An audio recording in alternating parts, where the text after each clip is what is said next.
साथ में जो पिलर लोग थे, मेरा कहने का मतलब है कोई स्ट्रक्चर जब बना हुआ है तो उसके साथ में अगर कोई पिलर ही टूट रहा है या जा रहा है, एक एक करके लोग निकल रहे हैं, तो उसकी भरपाई भी क्या कुछ पार्टी कर रही है क्या? हाँ, देखिए कैसा है कि सिर्फ कुछ लोग चले गए, इसका मतलब उतने ही लोगों से पार्टी नहीं थी ना। हाँ, ये तो जो चले गए उनके ऊपर ही डिपेंड पार्टी नहीं थी। हाँ, उल्टा बहुत सारे ये जो लोग गए हैं ना, ये कभी भी वार्ड में एक्टिव लोग नहीं थे, ना ही ये आप बहुत बड़ी बात बोल रही हैं मैडम, कभी भी आप यानी ऑन कैमरा बोल रहे हैं कि ये जो लोग गए हैं ये कभी एक्टिव लोग नहीं थे। जो लोग गए हैं इसमें से 80 to 85% जो लोग हैं ये अब हमारे पार्टी के तरफ से जनसंपर्क में एक्टिव लोग नहीं थे। जनतन टाइम्स में आपका स्वागत है, मैं हूं सादिक अली। नमस्ते। आज यहाँ मुमरा की बहुत ही वरिष्ठ समाज सेविका चेतना दीक्षित मैडम के ऑफिस में आया था और इनसे कुछ सामाजिक और राजनीतिक मुद्दों पे बात करनी थी, क्योंकि ये एक यहाँ के पार्टी से भी संबंधित है, जो अवार्ड साहब की पार्टी है, शरद चंद्र पवार पार्टी से, और अवार्ड साहब के पक्की समर्थक मानी जाती है। तो यहाँ पे हालात के ऊपर हम इनसे बात करना चाह रहे थे। तो मैडम आपका बहुत बहुत शुक्रिया कि आपने जो है हमें समय दिया, और आज हम आपसे कुछ सामाजिक और राजनीतिक बात करेंगे। अभी जैसे हाल ही में देखा जाए तो आपकी पार्टी से बहुत सारे लोग छोड़ कर जा रहे हैं, और खैर आपके वार्ड से भी लोग चले गए, तो इससे पार्टी के ऊपर क्या प्रभाव पड़ रहा है मैडम? देखिए, पार्टी के ऊपर तो कोई फर्क नहीं पड़ता। जी जी। जो शरद चंद्र पवार साहब की जो राष्ट्रवादी है, जी जी। हाँ, और अवार्ड साहब के जो यहाँ से जो पहले 15 सालों से जब से मैंने अवार्ड साहब यहाँ पर आमदार हैं, जी जी, उनसे जुड़े हुए जो लोग थे वो छोड़कर चले गए, तो दुख तो होता है। पुराने साथी थे, हाँ, एक साथ हम लोगों ने उठे बैठे खाना खाए साथ में बैठे हैं। हाँ। दुख तो होता है जब अपना कोई पुराना साथी छोड़कर जाता है, तो वो तो जाहिर सी बात है कि लेकिन किसी पे भी फर्क नहीं पड़ता। हाँ, क्योंकि नहीं, वो तो फर्क पड़ता है जैसे एक परिवार टूटा। हाँ, मैंने अगर आप मैंने पूछो कि आपको क्या फील हो रहा है, तो परिवार टूटने का दर्द तो सभी को रहता है। जी जी। लेकिन किसी को रोक नहीं सकते ना, जो को जाने वाला रहता है उसको रोक नहीं सकते, उनको उनका मालूम कि वो क्यों जा रहे हैं। हाँ, बाकी उसके बारे में हम ज्यादा कुछ नहीं बोल सकते, लेकिन इतना जरूर है कि पार्टी को कोई फर्क नहीं पड़ता। पार्टी को तो कोई फर्क नहीं पड़ता, लेकिन वोटर को तो फर्क पड़ेगा ना मैडम। देखिए, गए 15 साल की हकीकत बताती हूँ मैं। जी जी। कि गए 15 सालों में 2009 में जब जितेंद्र आवाड़ साहब यहाँ के आमदार बने जी, उसके बाद में उनका जो बढ़ता हुआ तगड़ा जनसंपर्क है जी, उसके बाद में जो कॉरपोरेशन के इलेक्शन आते चले गए, हाँ, उसके बाद में कम से कम 3 इलेक्शन हुए कॉरपोरेशन के, उनके नगर आमदार बनने के बाद में जी। तो उनके आमदार बनने के बाद में जब 3 इलेक्शन हुए, हाँ, तो उस 3 इलेक्शन में वोटर्स के ऊपर जो इफेक्ट किया है ये जितेंद्र आवाड़ साहब के जनसंपर्क ने किया है। हाँ, और जितेंद्र आवाड़ साहब के बोलने पर वोट गिरे हैं।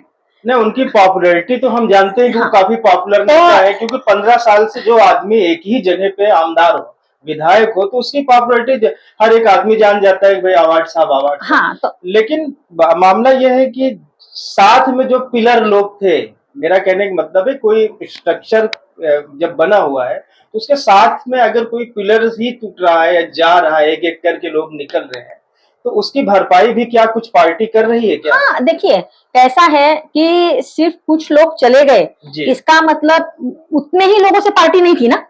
हाँ, ये तो जो चले गए उनके ऊपर ही डिपेंड पार्टी नहीं थी। हाँ, उल्टा बहुत सारे ये जो लोग गए हैं ना, ये कभी भी वार्ड में एक्टिव लोग नहीं थे, ना ही ये आप बहुत बड़ी बात बोल रही हैं मैडम, कभी भी आप यानी ऑन कैमरा बोल रहे हैं कि ये जो लोग गए हैं ये कभी एक्टिव लोग नहीं थे। जो लोग गए हैं इसमें से 80 to 85% जो लोग हैं ये अब हमारे पार्टी के तरफ से जनसंपर्क में एक्टिव लोग नहीं थे। पब्लिक के अंदर उनका जो जाना आना था तो सिर्फ दिवाली, ईद, दसरा, हाँ, और गणपति, हाँ, ये सब मौके पे या किसी का बर्थडे तो इसमें ही मान लीजिए उसमें बहुत से लोग ऐसे हैं जो जनप्रतिनिधि भी थे। जनप्रतिनिधि थे तो वो सिर्फ है ना कहीं नारियल फोड़ना होता तब पहुंच जाते थे जी। हाँ, किसी के यहाँ उनको इनविटेशन होगा तो पहुंच जाते थे।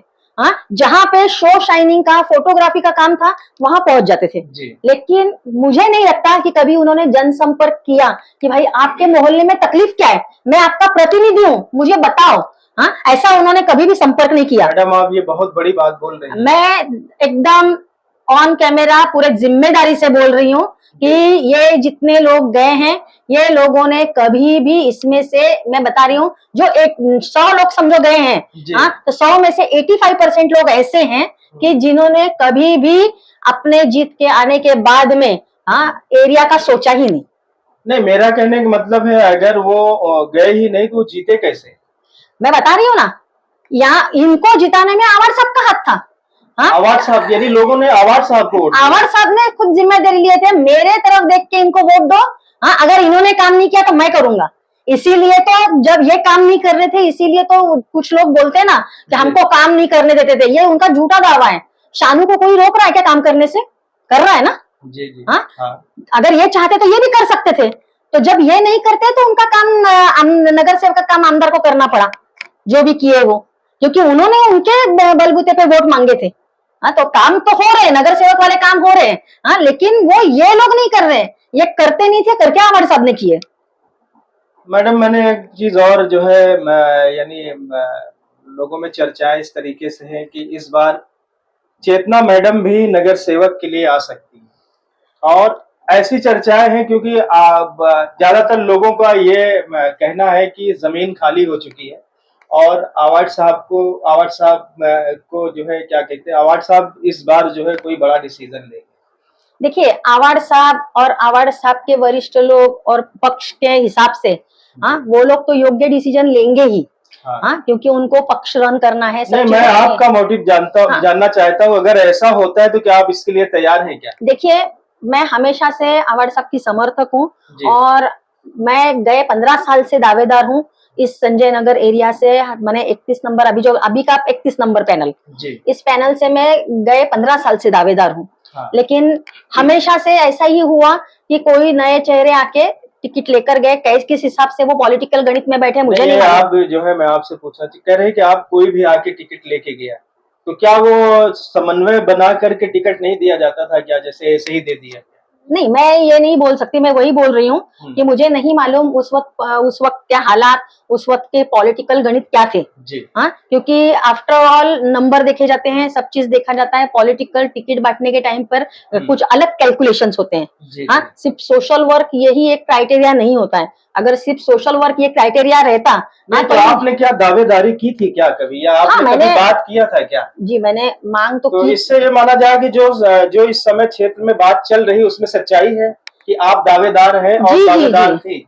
मैं गए 15 साल से दावेदार थी, इस टाइम पे भी मेरा दावा है और इस टाइम पर देखते हैं क्या होता है। तो आपको उम्मीद है कि जो है, यानी आप अपने दावे पे कायम हैं? मैं मेरे दावे पे कायम हूँ। दूसरी चीजें ये है कि अभी जैसे कि आपकी एनसीपी पार्टी शरद चंद्र पवार ने अभी कल ही एक लेटर दिया है पुलिस स्टेशन में। वो एक बहुत ही प्रतिष्ठित विधायक हैं बीजेपी के, जो है नीतीश राणे साहब, उन्होंने कुछ विवादित बयान दिया कि क्या दिया, तो उस पर आपका क्या जो है? देखिए, सबसे पहले मैं उनके पोस्ट को ध्यान में न रखते हुए मैं इतना जरूर कहूंगी कि एक इंसानियत के नाते हम लोग भारत जैसे सेक्युलर देश में रहते हैं। हाँ, सर्वधर्म समभाव जिसको बोलते हैं कि इस तरह का हमारा देश है, इसमें हर धर्म जाति के लोग हैं। हाँ, हमारे देश में। हाँ, और नीतीश राणे जी को सोचना चाहिए कि महाराष्ट्र के मुख्यमंत्री रह चुके हैं उनके डैडी, और आज केंद्रीय मंत्री भी हैं। हाँ, सेंटर में भी उनके हैं। हाँ, तो ऐसे देश के वो सेंट्रल मिनिस्टर हैं, हाँ, उनके डैडी, और ये खुद महाराष्ट्र के एक आमदार हैं। हाँ, यानी ये जनप्रतिनिधि हैं। हाँ, और इस महाराष्ट्र में भी और इंडिया में भी, हाँ, सब जगह सब जाति के लोग हैं। सही। हाँ, इनके सबके मंत्री बन चुके हैं ये लोग। हाँ, और सबके आमदार है, महाराष्ट्र के अंदर भी मुस्लिम लोगों के भी आप आमदार हो। हाँ, तो आपको ये भाषा शोभा नहीं देती। हाँ, जिस तरह से आपने जो भी भाषा यूज की है, हाँ, इससे किसी भी धर्म के ऊपर टीका करना और उनकी धार्मिक भावना दुखाना, हाँ, ये किसी भी इसमें बैठता नहीं है। तो जो हमारे पार्टी ने उनके ऊपर FIR का लेटर दिया है, ये एकदम योग्य कार्रवाई है। यानी आप मानती हैं कि ये योग्य कार्रवाई। दूसरी चीज है मैडम, जैसे कि आप पिछले 15 साल से 20 साल से आप समाज सेवा में हैं, तो कोई आप ना एक ऐसा कुछ वर्क बताइए जो आप लोगों को बता सके, जनता को बता सके। आपकी कोई संस्था भी शायद है? हाँ, संस्था तो है, 2-3 संस्था है। नहीं, अभी तक आपने जैसे अभी मान लीजिए कि गवर्नमेंट की स्कीम है, क्या कुछ ऐसे सोशल? देखो, गवर्नमेंट के स्कीम का तो काम हमारे पास होते ही रहता है। हाँ, हर टाइप के स्कीम का काम होता है। जैसे जैसे लोगों को जो भी आता है पूछता है, उसको हम लोग ऑनलाइन में काम करा के देते हैं। लेकिन अगर आप मेरे वर्क के बारे में बोलोगे, तो एक्चुअली गांव देवी और एकता नगर करके संजय नगर के ऊपर, बैक कंपनी के ऊपर जो एक हिस्सा है, जो पुनर्वसन की बस्ती है, जब बाईपास बना था, हाँ, एटलांटा का बाईपास बना था, उस वक्त जो लोग अफेक्टेड हुए थे बाईपास के अंदर, उन लोगों को पुनर्वसित की हुई बस्ती है गांव देवी और एकता नगर। लेकिन जब उनका पुनर्वसन हुआ तो उस जगह पर खुद का पानी नहीं दिया गया उनको। पुनर्वसन के बस्ती को के नियम जो है कि किसी को भी पुनर्वसित उसी जगह पे किया जा सकता है जहां पर जीवनावश्यक सुविधा है सब। लेकिन इनका पुनर्वसन जिस जगह पे हुआ था, यानी ये जो पहाड़ी एरिया में, उस पहाड़ी एरिया में ना लीगल पानी था, ना लीगल लाइट कनेक्शन था, ना ही गांव से जोड़ने वाला उनको रोड था।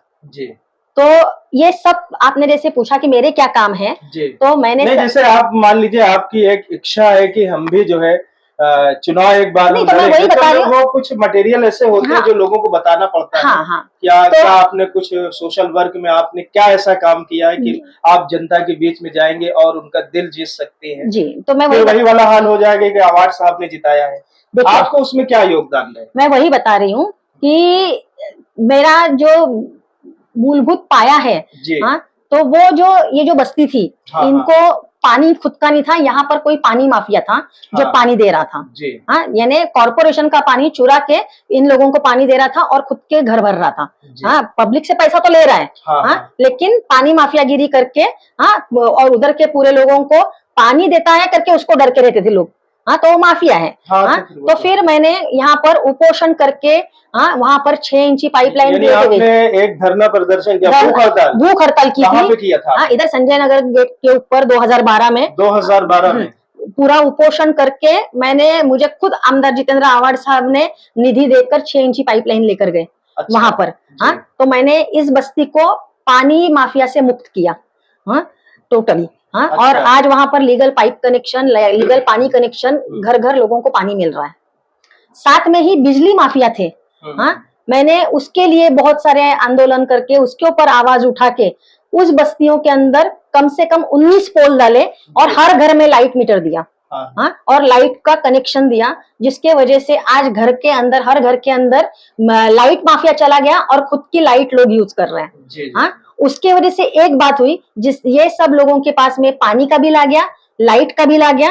तो ये जो झोपड़पट्टी में रहने वाले लोग हैं, इनके पास इनके घर की एक आइडेंटिटी आ गई। हाँ, उनका एक एड्रेस प्रूफ हो गया, उसका एड्रेस प्रूफ हो गया। यानी कि अगर कल को कोई स्लम की स्कीम आती है तो ये 2 पेपर उनको काम आएंगे, पानी का पेपर, लाइट का पेपर, कि वो यहाँ रहते हैं। हाँ, ये दिखाने के लिए उन लोगों को बाईपास के अधोरेखित थे, इसलिए उनके टैक्स पावती तो लग गए। हाँ, और ये सब चीजें मैंने सुविधा करके दी।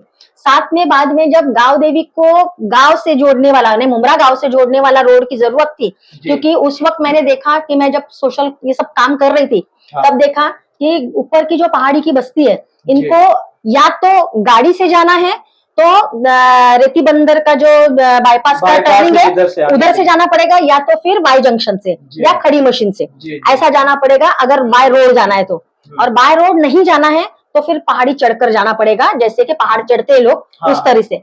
और जो गरीब लोग थे उनके पास में पैसा नहीं रहता था गाड़ी से जाने का, रिक्शा से जाने का, तो वो लोग क्या करते थे कि सिलेंडर सर पे लेके बुढ़े लोग धीरे धीरे धीरे धीरे कैसे तो भी 10 बार रुकते रुकते जाते थे। तो हमारे दिल में आया कि भाई ये ना, मैंने खुद सोचा कि ये पगडंडी से जैसे ये लोग जा रहे थे, इनको एक रोड होना चाहिए गांव से जोड़ने वाला। हाँ, तो मैं ये प्रपोजल लेके आवाड़ साहब के पास गई। जब मैं ये प्रपोजल लेके आवाड़ साहब के पास गई तो हम लोगों ने यहाँ पर, आवाड़ साहब बोले ठीक है मैं निधि देता हूँ, हाँ हम लोग यहाँ पर गांव से जोड़ने वाला एक रोड बनाते हैं जैन मंदिर के पीछे से। हाँ, तो फिर जब मैं नगर से गई, हम लोग जब रोड बनाने गए, हाँ, तो मैक कंपनी वाले ने तो बेचारे ने हमको जगह दे दिया रोड की, उसके लिए उसकी जगह थी पीछे की, तो उसने रोड के लिए हमको जगह दिया। लेकिन जैन मंदिर वाले ने हमको अपोज किया और हमको कोर्ट में खींचा। हाँ, अच्छा। हम लोग फिर कोर्ट में 3.5 साल लड़े और ये प्रूव किया कि ये रास्ता इस बस्ती के लिए कितना जरूरी है। मैं 3.5 साल कोर्ट में पूरा लड़ी हूँ। आवाड़ साहब ने कोर्ट का खर्चा किया पूरा। हाँ, और साथ में जब मैं ऑर्डर लेके आई कोर्ट का वो रोड की, तो बाद में निधि देके ये रोड बनवाया। यानी ये आपकी ये मूलभूत बड़े काम है ये, मूलभूत। यानी बाद में बाकी तो हम लोग करते ही रहते हैं, मेडिकल कैंप ले रहते हैं, हाँ, किसी को पुलिस स्टेशन में मदद करते हैं, किसी को हॉस्पिटल में मदद करते हैं, बच्चों की एडमिशन करवाते हैं, सब काम तो हम कर ही रहे हैं बाकी के। यानी जनहित से जुड़े हुए काम जो है आप तो नहीं, ये तो मैं भी जानता हूँ कि आप सोशल वर्क में हमेशा एक्टिव रहती हैं और लोग आपको फोन करते हैं, तो आप चाहे रात हो चाहे दिन हो, ये आप नहीं देखते, आप वहां तक पहुंचती हैं, लोगों की मदद करती हैं, ये तो हमें पता है। रही बात जो है क्या कहते हैं कि आपके सोशल, आपने बताया कि हमने ये सब सारी चीजें 2012 में किया और अभी हम और कर रहे हैं। दूसरी चीज है, अभी आप खुश हो सकते हैं कि एक क्या कहते हैं कि इंडिया टुडे का एक सर्वे आया था पिछले हफ्ते, मूड ऑफ नेशन का। उसमें महाराष्ट्र में आपकी महाअघाड़ी की सत्ता बनती हुई दिख रही थी। तो आपको लगता है क्या कि वाकई ये महाअघाड़ी रिटर्न करेगी?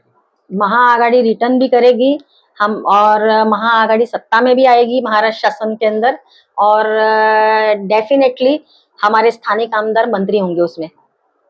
यानी आपको लगता है कि नहीं, मंत्री तो पहले भी थे, तो वैसे भी अगर महाअघाड़ी की सरकार आती तो ये तो मंत्री बनेंगे, वो तो बनेंगे ही, लेकिन पहले 5 में बनेंगे, देखना। पहले 5 मंत्री कैबिनेट में जाएंगे वो, तो आप उसके जरिए जो है लोगों का उद्धार करेंगे जब अगर मिनिस्टर जरूर जरूर करेंगे। तो ये थी समाज सेविका और एनसीपी शरद चंद्र पवार पार्टी की जो है समर्थक चेतना दीक्षित मैडम, और इन्होंने बड़ी बेबाकी से अपनी बातों को रखा और बताया कि अगर पार्टी हमें चांस देगी तो इस बार हम जरूर जो है नगर सेवक का इलेक्शन लड़ेंगे। तो आप देखते रहिए जनता टाइम्स और हमारे चैनल को सब्सक्राइब करें।